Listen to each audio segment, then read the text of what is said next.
I'm Mikah Sargent from Tech News Weekly, and this week Amanda Silberling joins me. We talk about OpenAI's creative writing. We talk about Microsoft's upcoming gaming coach based in Copilot AI.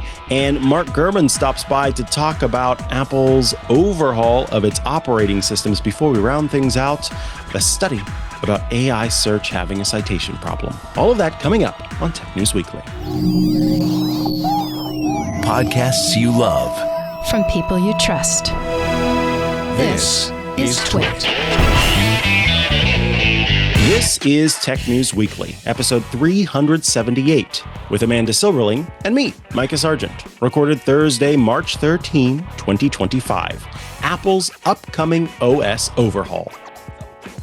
Hello and welcome to Tech News Weekly, the show where every week we talk to and about the people making and breaking that tech news. I am one of your hosts on this very show. My name is Mikah Sargent, and I am joined for the show by my dear friend. It is Amanda Silberling. Welcome, Amanda. How you doing?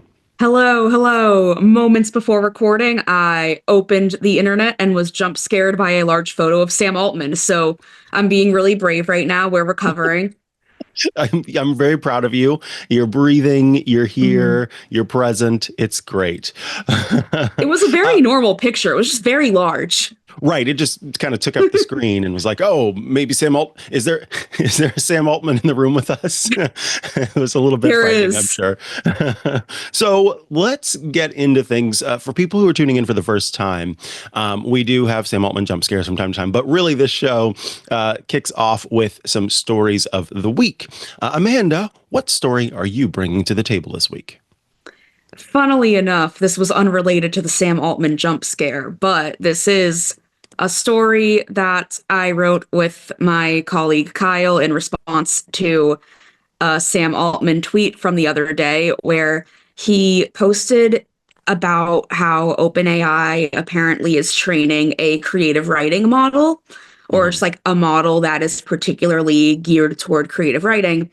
And he was like, this is so good. Like, this is great. And the story he posted is like, it's really unsettling because he tried making the AI write metafiction, which is like fiction where the author is aware of the fact that it is an author writing a story and you kind of like break the fourth wall. But then like in this story, the AI is like aware it's an AI and it's talking about how like the prompt was write literary metafiction about grief. And then in the story, the AI is like, I don't know what grief feels like because I'm an AI. And maybe the closest thing I feel to grief is like when my training data gets altered and I forget information. And it was just like really unsettling in that regard. But from a literary perspective, it really reminded me a lot of when I was a teen writer and like a lot of like 15-year-olds writing poetry. You really badly want to say something profound. Yeah. And some 15-year-olds have profound things to say. I did not have much experience in life at age 15, so I struggled a lot to like say anything that really meant anything. And the AI that Sam Altman, the AI story that Sam Altman shared reminded me a lot of that because this AI, like the writing has like technical skill, like it has like the cadence of something that seems like literary fiction, but it's not actually saying anything. And the difference between AI and teenagers is, you'll never guess it, teenagers can grow up and have experiences and write about them. And AIs, they don't really grow up because they are computers. Yes. So, all right.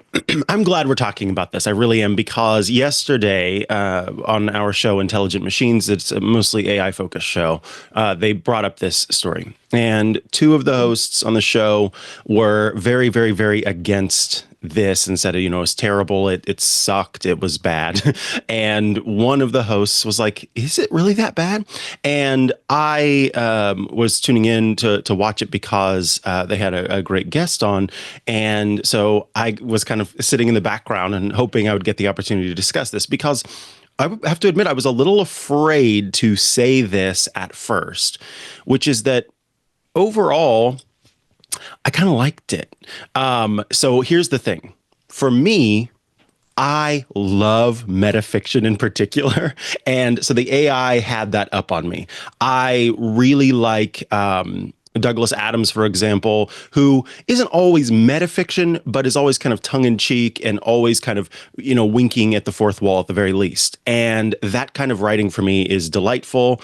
And so there was that to go with it. Then there's like the surprise and delight of seeing an AI put something together. And then there was that level of being taken back to, high school creative writing classes and wanting to be profound. And so I think that I didn't go into this with any skepticism or negativity. I went into it just simply to say, let me just read this and see what it does.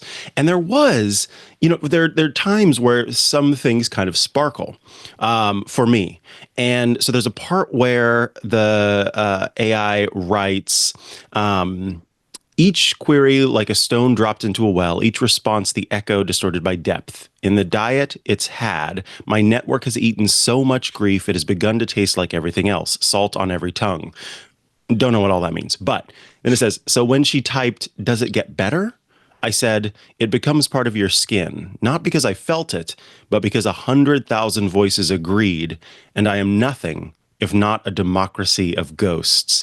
And I'm not going to lie to you, that final line there gave me a little bit of goosebump action, because I even throw all of the rest of it away, throw away any of the commentary. Let's talk about the definition that we have long been using as like what this generative AI is, which is sort of computational autocorrect, right? And I think that is a delightful way of describing what generative AI is doing. A democracy of ghosts, because it is like Ghost in the Machine. It's all of this stuff coming together and agreeing together that this is what should come next in the thing that it's spitting out. Yeah. I really liked that line. And so when those little bright notes were hitting for me, then of course it's driving me kind of into the story a little bit more. And so I kind of walked away reading some of the responses directly to this reply and going, are we just kind of poo-pooing this because it's Sam Altman, it's OpenAI, it's generative AI, which is fine. Everybody is, welcome to that. But ultimately, I do think that when we look at this, the headline that the two of you plus the editors chose, it's very accurate. Like, this is overwrought. It is flowery language. It is all of those things. It just so happens that I personally am someone who likes that kind of writing. And so it worked for me. And I think I felt a little bit alone, or I don't know.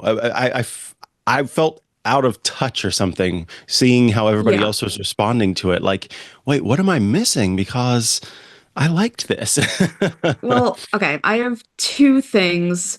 The first one being, like, I do agree with you that, like, the strongest parts of this are the AI talking about how it's an AI, and like it is like it like makes me feel emotions to listen to this AI describe how it's trying to say what smell is, but it doesn't actually know what smell is. It just knows what like its training data thinks smell is. And I do think that's really interesting. But then I guess my overall issue with it is like, it kind of reminds me of something like the like John Cage 433, where it's just like a piece of music where it's just silent, like there's nothing. It is simply silence. And when you do that for the first time, it's interesting because then you can have these like theoretical conversations about it.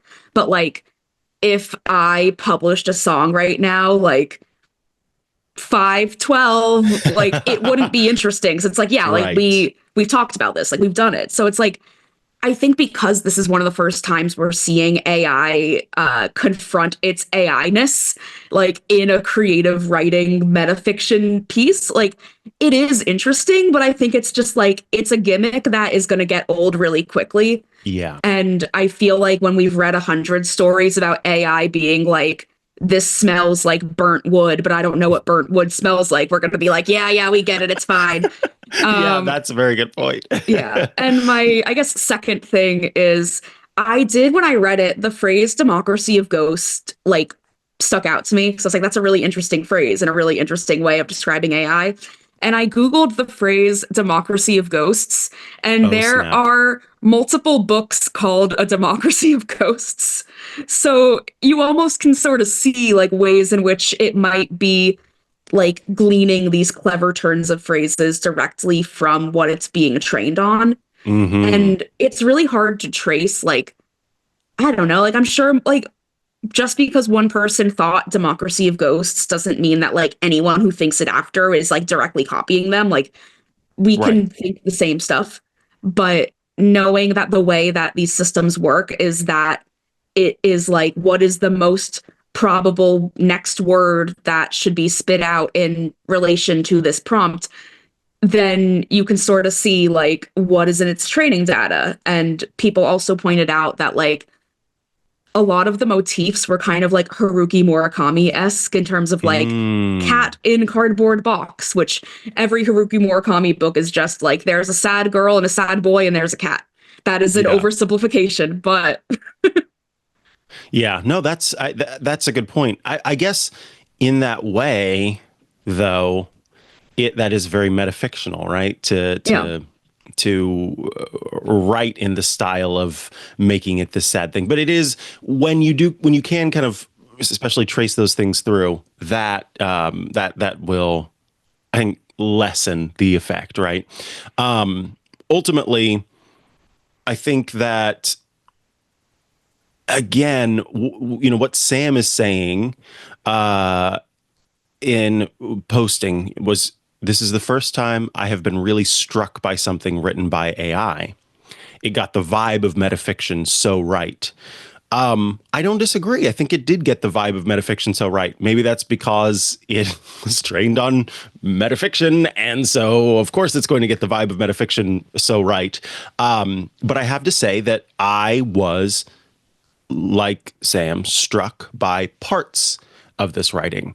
And perhaps it's just because I haven't, read the 15 metafiction pieces that sort of made up the entire piece here. But yeah, it was a little bit striking for me. And at the very least, I think what this could do for someone is, I love the idea of something that Amazon's already kind of doing, where a child echo in the room, and then you can say, tell a bedtime story with a cat, a happy cat, and happy cat.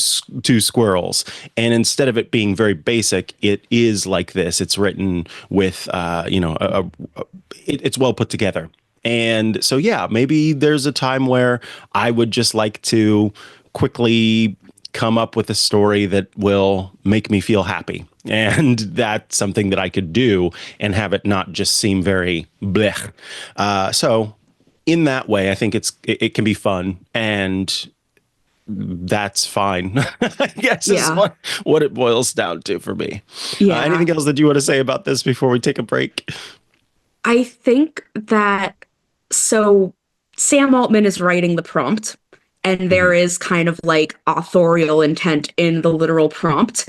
And I think it's interesting that he even chose metafiction, because the way that like OpenAI's like chatbots talk a lot already is kind of like meta in a sense, where like it'll be like, oh, like this is not in my training data. And like it already knows how to talk about itself. And like, like we both said, it's like, it is like, what's interesting about that piece of text is the way that the AI talks about itself being an AI. So I wonder if does Sam just like metafiction, or was he like, this AI is uniquely suited to write metafiction because it talks about Right. itself and how it like thinks about the fact that it is AI. Yeah, And that's a I good don't know, point. maybe Sam's just really into metafiction. Who knows? We'll have to hopefully get to see some of the other things it can write going forward, or maybe not, depending on how many people are dunking on it. All right, let's take a quick break before we come back with my story of the week. I want to tell you about Veeam, who are bringing you this episode of Tech News Weekly. You've heard the rhyme by this point. Without your data, your customers' trust turns to digital dust. And that's why Veeam's data protection and ransomware recovery ensures that you can secure and restore your enterprise data wherever and whenever you need it, no matter what happens. I was just talking to a friend yesterday who works in IT and had to go digging into the archives of the company for literal tapes, like server tapes, like cold storage server tapes, because a company had suffered at the hands of ransomware. You don't need to go into the storage digging through moths and dust and everything else that you might find when you have this level of protection. This is the #1 global market leader in data resilience. Veeam is trusted by more than 77% of the Fortune 500 to keep their businesses running when digital disruptions like ransomware strike. And that's because Veeam lets you back up and recover your data instantly across your entire cloud ecosystem, proactively detect malicious activity, remove the guesswork by automating your recovery plans and policies, and get real-time support from ransomware recovery experts. Data is the lifeblood of your business, so get data resilient with Veeam. Go to veeam.com to learn more. That's veeam.com to learn more. And we thank Veeam for sponsoring this week's episode of Tech News Weekly. All right, back from the break, and we're still on that AI choo-choo train. This time, we're talking about the use of AI as a coach. And this is interesting for me because there's an area where basically I do a show on Wednesdays called Clockwise every week. And in this show, each person brings a question to the show. And in this generation of AI, in this era rather of AI, we've had a lot of questions about what would you want AI to do for you? And one consistent thing I bring up is a photography coach. And what I mean by that is I hold up my phone and the AI goes, okay, I can see that you're trying to take a photo of a person. And it says, there's a cool tree in the background, right? If you sort of frame your photo this way and then snap the photo. And then afterward, when I'm editing the photo, maybe it says, do you want to make this moody? Do you, like, what is the vibe you're trying to evoke? And it coaches me through learning what I need to do, because I have no idea what those, like I can see if I bring the highlights down or the shadows down or whatever, what that does to the photo. But I always walk away going, is that the best photo I could have possibly made? Are those the best edits I could do? And so I've always wanted a coach for that. So the idea of an AI coach is really interesting to me. And Microsoft is working on an AI coach for games. It's called Xbox Copilot. And or I should say, it's not called Xbox Copilot. It's called Copilot for Gaming, but it's for the Xbox. And it essentially will give you different tips and interactions whenever you're playing a game. Now, according to Tom Warren of The Verge, it will kind of work through an assistant to download and launch games, which I think is, that's easy peasy stuff. But afterward, then it will be able to help you kind of figure out what you're doing in a game and how that can be improved. So it's a second screen. It's not that it's going to be up on the main screen kind of getting in the way. It's going to be in the Xbox mobile app, and kind of, if you could imagine, almost like your little I can't think of the little fairy's name now, but hey, listen, in Zelda, Navi or something like that. Anyway, the I'm little thinking of pixie Clippy. Yeah, I'm thinking of Clippy. Exactly. Thank you. But that's not from Zelda. No. I really was thinking the little fairy that floats above Link's shoulder and says, "Hey, listen," and then was always providing tips. I can't think, but just as equally. Thank you, John. Just I was like, "Am I living in an alternate universe?" No, I've only played Breath of the Wild and Tears of the Kingdom, and I don't know if the fairies in those games. Okay, gotcha. Okay, yeah. This is old school Zelda. So anyway, I'm a fake fan. no, you're fine. As Anthony points out, Clippy and the fairy, whose name escapes me, or Pixie, whatever it is, are both equally annoying. My point is, it's not in front of you on the game while you're playing it. It's a little thing on your phone to tell you what you need to know. So the way that it works is that while you're going through, it can give you kind of guides and other information about a game world. So let's say you were playing, as The Verge talks about, Overwatch. And on it will actually help to kind of explain mistakes that you've made as you're playing to hopefully improve upon those things. So you can say, hey, or not you, but it can say, okay, it looks like you try. It looks like you're a tryhard, and you wanted to solo this, section, and you should have waited for your teammates. That probably would have led to a better outcome. One example that they gave, though, of the kind of installation part was you could say to the system, "I want to get back into Age of Empires 4. Can you install it?" And then it goes and it installs it. But here's the cool part of that. It says, "Do you want a recap of where you left off?" That could be very helpful.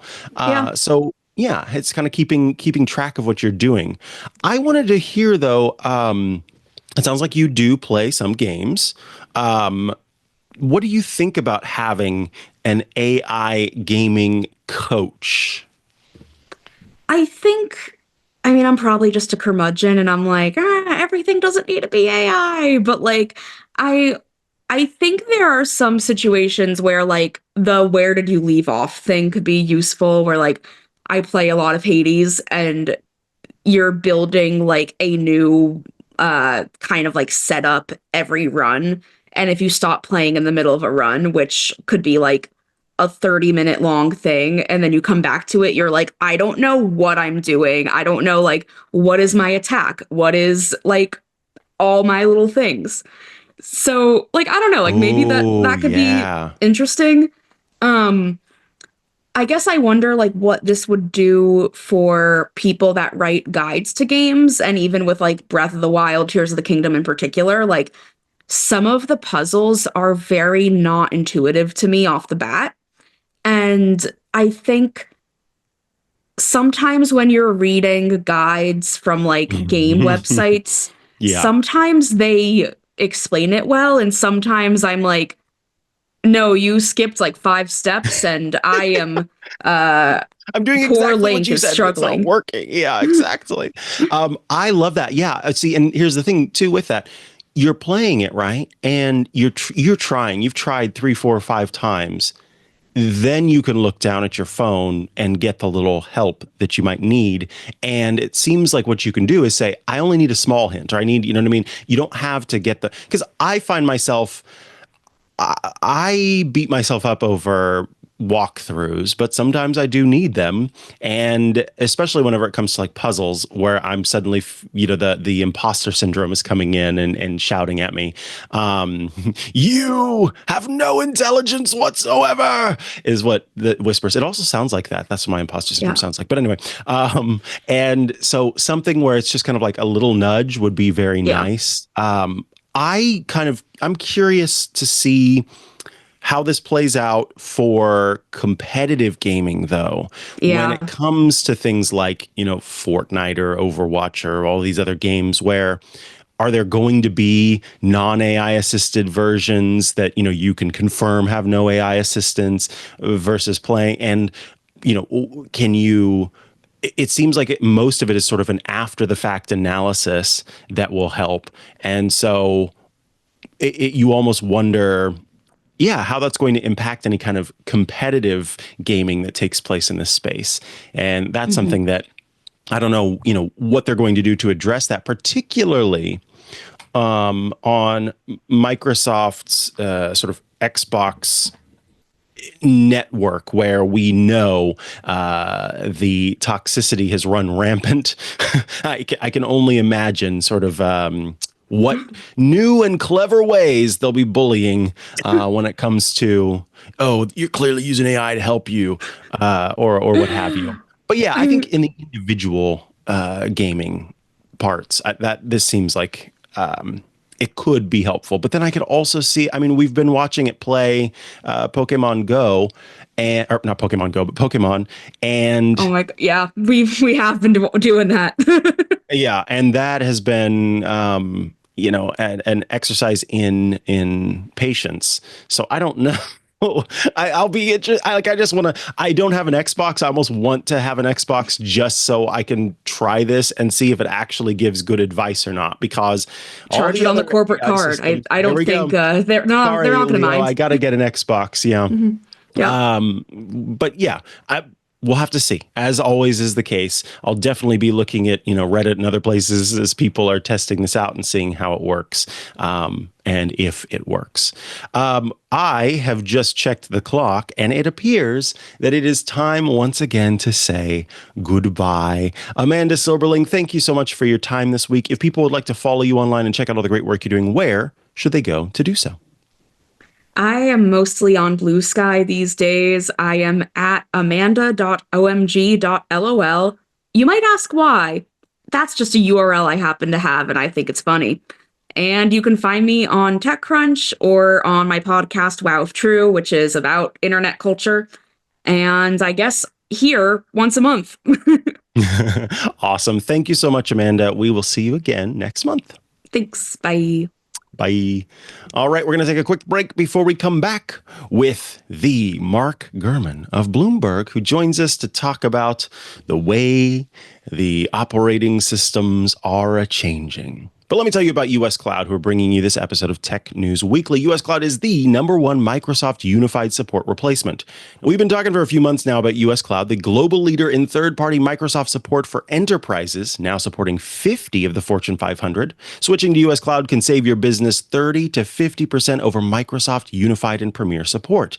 And by the way, it's faster too. 2 times faster average time to resolution versus Microsoft. But now US Cloud is excited to tell you about a new offering. This is super cool, the Azure Cost Optimization Services. So be honest. Think about the last time you actually evaluated your Azure usage. If it's been a while, you probably have some Azure sprawl, a little spend creep going on. But the good news is saving on Azure is easier than you think when you use US Cloud, because US Cloud offers an 8-week Azure engagement powered by VBox that identifies key opportunities to reduce costs across your entire Azure environment. With expert guidance, you'll get access to US Cloud senior engineers with an average of more than 16 years with Microsoft products. At the end of those 8 weeks, your interactive dashboard will identify, rebuild, downscale opportunities, and unused resources, allowing you to reallocate your precious IT dollars towards needed resources. Or you can invest your Azure savings in US Cloud's Microsoft support, like a few of US Cloud's other customers, and completely eliminate that unified spend. Sam, the technical operations manager at Bead Gaming, gives US Cloud 5 stars, saying, "We found some things that had been running for 3 years, which no one was checking. These VMs were, I don't know, 10 grand a month. It's not a massive chunk in the grand scheme of how much we spend on Azure, but once we got to 40K or 50K a month, it really started to add up." It's simple. Stop overpaying for Azure. Identify and eliminate Azure creep and boost your performance all in 8 weeks with US Cloud. Visit uscloud.com and book a call today to find out how much your team can save. That's uscloud.com to book a call today and get faster Microsoft support for less. We thank US Cloud for sponsoring this week's episode of Tech News Weekly. We are back from the break, and we are joined by Mark Gurman of Bloomberg. Welcome back to the show, Mark. Thanks for having me. How you doing, man? Doing well, and I hope you are well, too. I know that you are moving on up in the world, so congratulations on that. I think it was on MacBreak Weekly that they first sort of celebrated your new role. Well, that's so kind. Thank you. Yeah, congratulations. Now, this, of course, is our opportunity to talk about what's new for Apple. And you had a very in-depth piece about how Apple is working on a revamp of the software for the iPhone, iPad, and Mac. Can you give us a brief little introduction to that before we get into things? Yeah, you're right. This year, as part of iOS 19, iPadOS 19, and macOS 16, Apple will be undertaking its biggest revamps to iOS software, to macOS software, really in Apple's modern history. This will be the biggest change ever to iPad software and iPhone software, and the biggest change since the transition to Mac OS 10 over 20 years ago for the Mac. Full redesigns, new everything across the board. The way you use the devices are going to change completely. It's a fundamental reorganization of how these products work for a new generation, for an AI generation. And so this is really exciting stuff. By the way, I got the new MacBook Air yesterday. This is the blue one. It's really not blue. I was going to say, where's the blue? I figured I'd point that out because I know your viewers are really interested. Oh, yeah. In this stuff. So absolutely. So let's then, this is interesting because as you mentioned the last time that there was this big of a change. I remember with iOS 7 and the changes there, it was kind of shocking for some people. Do we know sort of internally what is spurring this complete overhaul of the system? Is it just time? Is the design language of the world changing? Because before it was kind of about moving out of the faux Corinthian leathers and that sort of design language into something that was a little bit more I guess digital focused. It was the interface is the interface. We don't need to make it resemble something physical. What's going on this time? So the iOS 7 transition, for all intents and purposes, was a fresh coat of paint, right? They changed the way the interface looks. This is not only going to change how the interface looks, but it's going to change how the interface works, down to buttons, menus.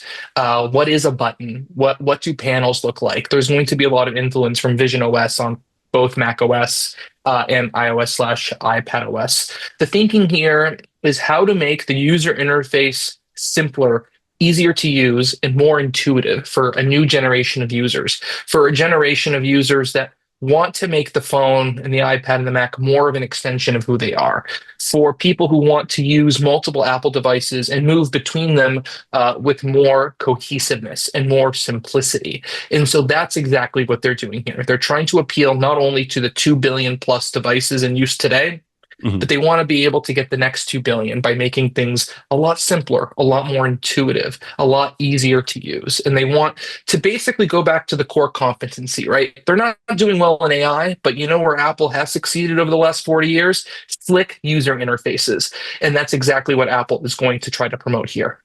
That's interesting because I've always thought or felt that the narrative was kind of, if you want to tinker, if you want to play around, if you want to change things up, you go Android. And if you're trying to get a person to just feel comfortable with an operating system, it is iOS, it is iPhone. But over time, yeah, things have gotten a lot more complicated. You swipe down Control Center and there's 50,000 different buttons you can press and move things around. And jiggle mode has changed over time. And you see a lot of complaints there.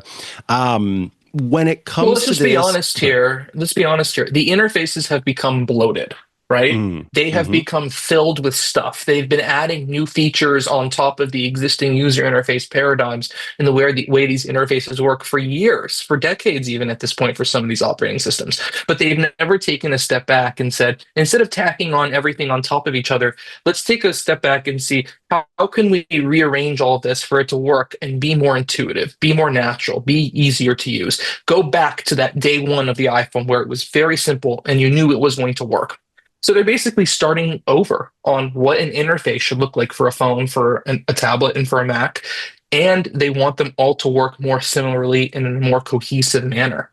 Do you know if these design changes come at the expense of focus on Apple's AI intentions? Of course, there's been a lot of reports, and Apple itself said, hey, we're delaying the smarter Siri for who knows how long. Or is this kind of like a look over here moment of here's what you can have in the meantime? they're two separate things. Work on this redesign and the decisions from the executives to go down this path started even before Apple's push to develop Apple Intelligence. So this has been a 2, 3, 4 year project. Yeah, it's been a really big priority for people I've talked to within Apple's user interface design group. Understood. And now you talked about in the piece that Vision OS is sort of inspiration for the push for this slicker interface. How much do you know about what we can look to there as the means of understanding what we should expect for the rest of the OSs?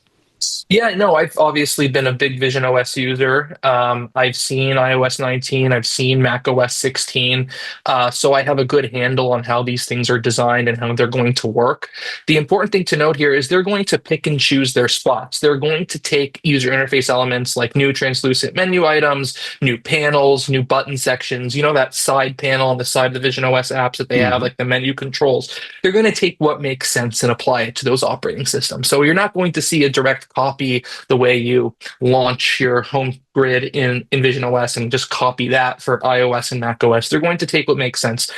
You have to understand still Mac and iPad and iPhone, those are 2D user interfaces. There's a lot of the user interface that went into Vision OS specific to that 3D, to that augmented reality environment. So they're going to pick and choose their spots, but you're going to see more cohesiveness across the operating systems. You use Vision OS and the user interface paradigms just feel so much more modern and advanced than you're getting on Mac and iPhone. And so it's about bridging that gap. Understood. I guess the last thing I'll ask you is when it comes to these changes, of course, everybody talks about, change being a good thing and change being something they can handle, but then change happens and they are frustrated. With changes like this, we saw the introduction of system preferences becoming system settings and that kind of falling more in line with what we see on iOS, iPadOS. What is Apple prepared for the response to these changes? I mean, it sounds like it's going to be a shocking change in terms of how much things are going to be adjusted. It's going to be a shocking change. You've seen the iOS 18 Photos revamp. That's one app, right? Albeit a popular one. But they changed one app and there were a bunch of people who were upset about it. It didn't turn into a crisis like this AI stuff. But this is, I don't think there's going to be a backlash. I think people are actually going to like it, if I'm being honest with you. I don't find it polarizing at all. Okay, that's good to know. Wow. But just because the design is not polarizing doesn't mean it's going to be hugely different and annoy a lot of people, right? I think both can be true. I think people are going to love it, but it's going to take people a while to get used to. It's not like they're making it worse, which I think with the Photos app, they actually made it worse, right? So the issue is going to be in the adjustment period, not in the substance. Does that make sense? Yeah, absolutely. Yeah, I think so. Yeah, you've got to learn the new way of doing things, but the new way of doing things is better from the old way of doing things. That's my personal take, right? Like, I'm not sure everyone is going to feel that way, but in my take, like I remember when I got the original iPhone, it took you 2 weeks to learn how to type on that thing, to learn that interface. And so you're going to see that learning curve again. And through every Apple product, people have made that learning curve. Even the watch, that was a new interface. So it's just going to be like that. That makes sense. Well, I guess then the true last thing is with this shift in the design, does this better integrate with Apple Intelligence in terms of having that? Because right now it does feel like many of these things are kind of tacked on, layered over the top. You communicate with Siri and it's this rectangle around the outside. It is part of this design overhaul, because you said they're kind of two separate groups. Will we feel more of an integration when it comes to writing tools and all of these other Apple Intelligence features that are currently here?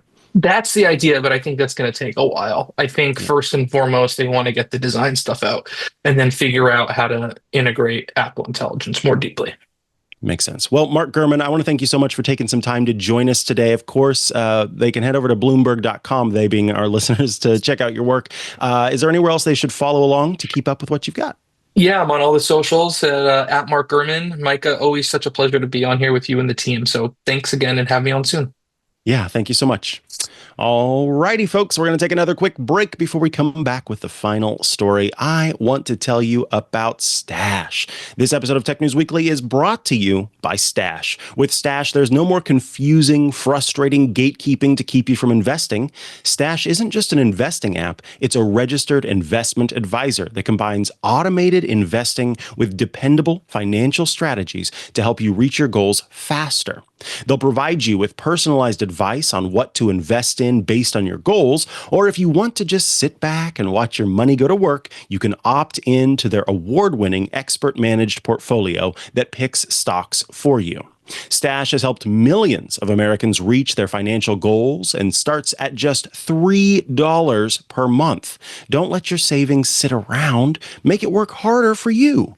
Go to get.stash.com/TNW to see how you can receive $25 towards your first stock purchase and to view important disclosures. That's get.stash.com/TNW. Paid non-client endorsement, not representative of all clients and not a guarantee. Investment advisory services offered by Stash Investments LLC, an SEC-registered investment advisor. Investing involves risk. Offer is subject to T&Cs. Alrighty, we are back from the break, and I wanted to finish this week's episode of Tech News Weekly. Yes, I know, again, with an AI story, but this time it's about a study done by the wonderful Tao Center, which will be familiar to some of you who are This Week in Google watchers now, intelligent machines. The Tao Center looked into the way that people are using AI search. So first and foremost, it's important to understand that we have tools like ChatGPT and to a certain extent Claude and Gemini that give you, and Copilot, that give you the ability to, type up a message and have the AI respond to your message. But many of these tools have added on the ability to also search the internet and kind of help to bring down that information and distill it into answers based on what it's gone to find. And for Leo, who uses the tool Perplexity, this is actually a regular part of the system. It is an AI search tool. And so that means going and grabbing articles and information and putting it all together to give you an answer. Now, oftentimes when you do a Google search, you'll get an AI summary or some sort of AI response at the top, where it is also going out and reading some of the articles and then trying to provide an answer for you. But here's the thing. According to this study from Tao Center, which is a partner of the Columbia Journalism Review, AI search has a citation problem. So the team looked at 8 different AI search engines and discovered that they were all bad at citing the news. So what does it mean to be bad at citing the news? Well, chatbots would give answers even if they couldn't answer those questions accurately. And instead of just saying, look, I can't answer that, it would provide a speculative answer instead. So in other words, it would try to answer it, but would not do so accurately. Interestingly, I almost wish that we had like an instant clip replay, because yesterday on Intelligent Machines, they were talking about an art piece, an installation. I think it's outside of maybe the CIA or the NSA. I can't remember what group, but there's a cipher and that an artist created. And during the show, they were talking about how the artist has been getting emails from people who've tried to use AI to answer, to figure out the cipher. And he's talking about kind of how the people who are doing that and using AI are kind of rude and different from what he has experienced in the past.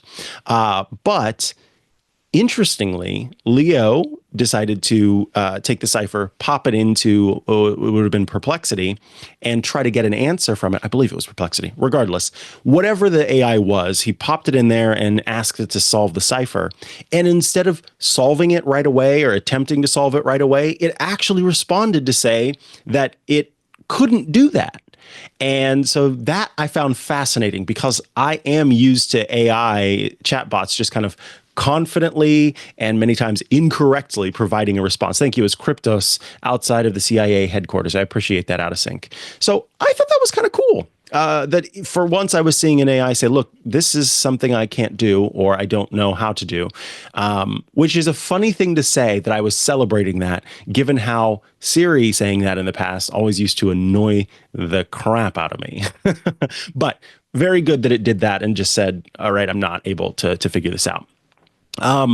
What they also found that premium chatbots, so in other words, chatbots you're paying for, would provide answers that were in a way more confident, but were still incorrect. So where you would get like a free chatbot that would go, I think this might be the answer. You're paying for a chatbot and it's going, this is definitely the answer.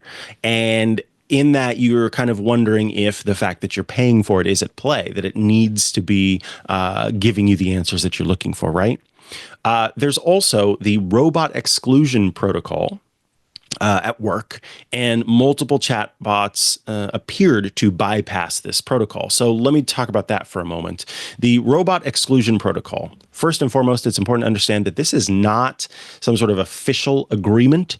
It is instead just a gentle person's agreement, if you will, meaning that, and there's going to be people rolling their eyes about that, but meaning that you have a little file that you store on your server, robots.txt, and it is telling, for a long time, it was telling the different web scrapers like Google's web scraper and other companies' web scrapers, hey, don't look at my site, because when you do, you're eating up a bunch of the, server space that I have, the server usage rather that I have.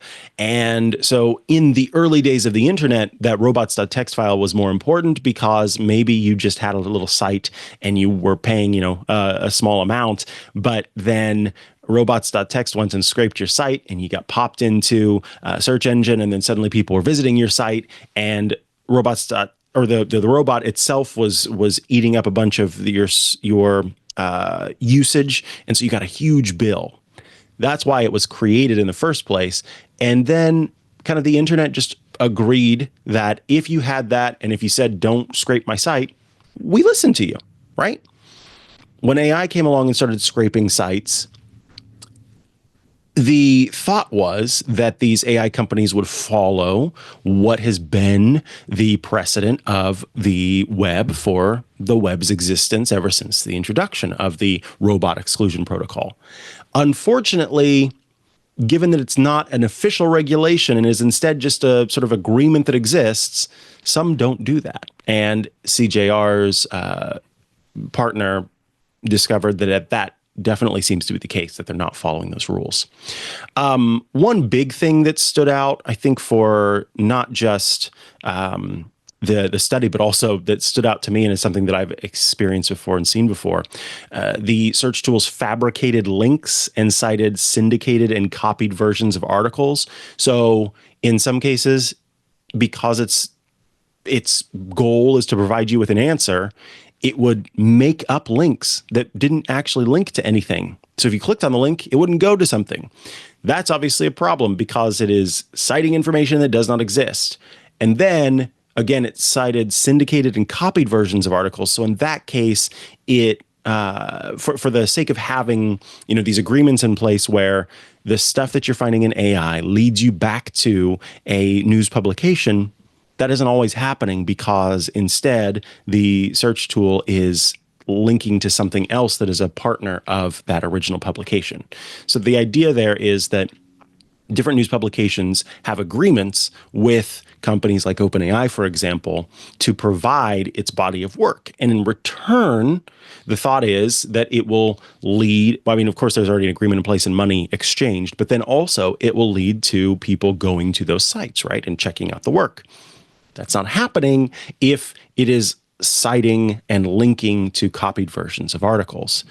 And then last but not least, they found that content licensing deals with news sources provided no guarantee of accurate citation and chatbot responses. So those are the agreements I was just talking about, those licensing deals. And just because the company had deals did not mean that the answers provided were any better than the others.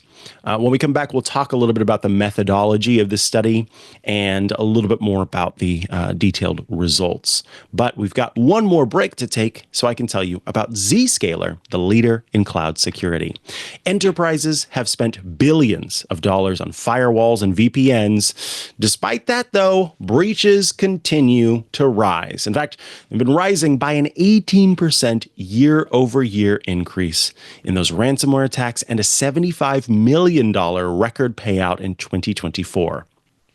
These traditional security tools expand your attack surface with public-facing IPs that are exploited by bad actors more easily than ever because they have access to AI tools, and they struggle to inspect encrypted traffic at scale, which leads to compromise. VPNs and firewalls also enable lateral movement because they connect users to the entire network, and that allows data loss via encrypted traffic and other leakage paths. Hackers exploit traditional security infrastructure using AI, which will outpace your defenses. So it's time to rethink your security. Don't let those bad actors win. They're innovating and exploiting your defenses. So you need someone who's innovating to take care of your company and protect you. Zscaler Zero Trust Plus AI stops attackers by hiding your attack surface so those apps and IPs are invisible. It eliminates lateral movement, connecting users only to specific apps and not the entire network, continuously verifies every request based on identity and context, and it simplifies security management with AI-powered automation and detects threats using AI to analyze more than 500 billion daily transactions. That is wild. 500 billion. Hackers, they can't attack what they can't see. So protect your organization with Zscaler Zero Trust Plus AI. You can learn more at zscaler.com/security. That's zscaler.com/security. And we thank Zscaler for sponsoring this week's episode of Tech News Weekly.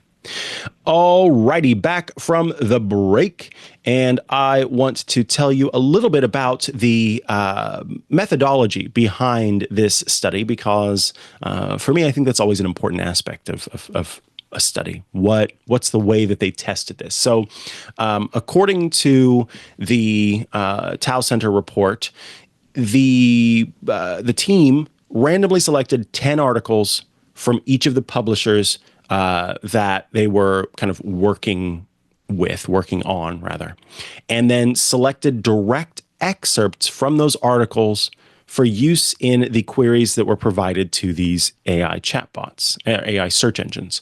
After giving each of the chatbots little parts of the excerpts, then it asked the chatbot to identify the corresponding article's headline, its original publisher, its publication date, and its URL.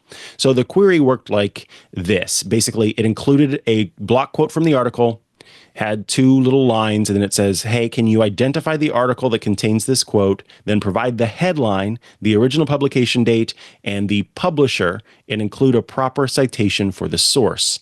Now, this is interesting. They say that they specifically and deliberately chose excerpts that if you just pasted them into a Google search, it would show the original source, within the first three results. So to be clear, traditional search turned up what they were expecting. And then they ran 1,600 queries, 20 publishers times 10 articles times 8 chatbots in total, and then evaluated the responses based on the retrieval of the correct article, the correct publisher, and the correct URL. So then basically it would look to see if it was correct but incomplete, partially incorrect, completely incorrect, and so on and so forth, and would use that in the different tools. It appears that Perplexity Pro was the most completely correct. So in its search, it was able to find quite a few actual completely correct answers. Oddly enough, Gemini, which is Google, and despite the fact that Google search in its traditional sense was able to find these articles, Gemini had one completely correct result, two correct but incomplete results, and then the rest were on the incorrect scale or none provided at all. Kind of wild to see that. Oddly enough, Grok 3 Search and Perplexity Pro, which is also search, was able to provide responses that had less uncertainty, but despite that, were still more often incorrect. And so that's kind of what we were talking about before, where those answers came back and they seemed to be true, but were in fact not. Now, I'm not going to get super far into this data because I want everyone to go read this report and check out this report. Of course, we'll have a link in the show notes, but I did think that it was an interesting look at things. That said, the wonderful Anthony Nielsen brings up a point that I wanted to actually get to, which is something that, I find interesting. Anthony says, I'm not knocking the study, but this test uses an odd use case, one that I wouldn't use an AI search for. If I had the excerpt, I would just Google it, since it would just put the source up top anyway. So that is something that stuck out to me too, the methodology, and that's why I wanted to talk about the methodology of this study. That it's the point of an AI search tool, right, in theory, is not to give me access to an original or give me a link to an original source, but to provide an answer to a question that I'm asking or provide a summary of a search query that I'm making. I'm using AI search to shorten the process, not give me links to articles. And I think that one of the big sort of focuses of this, more than anything else, it seems, was kind of hey people who are working with these different generative AI companies by making deals with them, who work in media, be aware that your stuff that you're giving these AI tools access to by way of your little deals is maybe not getting cited. So in other words, what I'm saying is it almost feels like inside baseball when it comes to this study, that this is not necessarily for the average person, but instead was kind of an alert that if you're going to be making deals with these companies, be aware that your stuff might not be linked or may be cited inaccurately, rather than something for us to say, hey, don't trust these tools to do X, Y, or Z, because I as Anthony points out, I too am not going to try to use an AI search tool to just give me a link to an article. I would just go to the article, or I would search to try to find the article. And in that way, the methodology, it's a crafted test for a very specific outcome, which is good in the case of trying to test an AI, but what is that actually telling us whenever it comes to this? And that's where I think that there is the fact that one part of the study is specifically about those licensing deals. The quote, the presence of licensing deals didn't mean publishers were cited more accurately, is telling in that sense. But of course, it all depends on how you use these tools. And if you did expect that an AI search tool would work like a traditional search tool and give you, access to the link of the article that you were looking for. So I guess just be mindful in that way that one should probably not expect an AI search tool to function as the search tools of yesteryear, right? They may do different things. And in that way, this Tao study certainly reveals that that's the case. So be sure to check that out over on cjr.org. Interestingly, I wonder if I put in AI search has a citation problem, find me the article if any of these AI search engines will be able to find it. Thank you all for tuning in to this week's episode of Tech News Weekly. We have reached the end of the episode, which means it's time to say goodbye.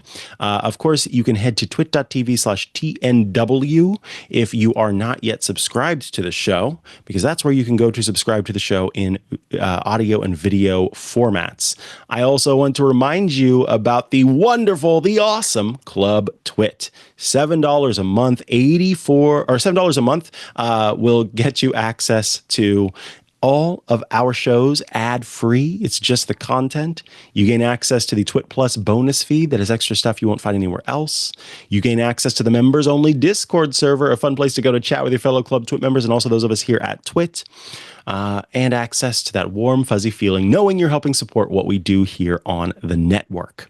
We do have a 2-week free trial, so be sure to check out Club Twit, and then we will love to have you stick around after the fact. If you'd like to follow me online, I'm at Mikah Sargent on many social media network, or you can head to chihuahua.coffee. That's CHIHUA.coffee, where I've got links to the places I'm most active online. Be sure to check out my shows like Hands on Mac, Hands on Tech, iOS Today, and I think that covers it.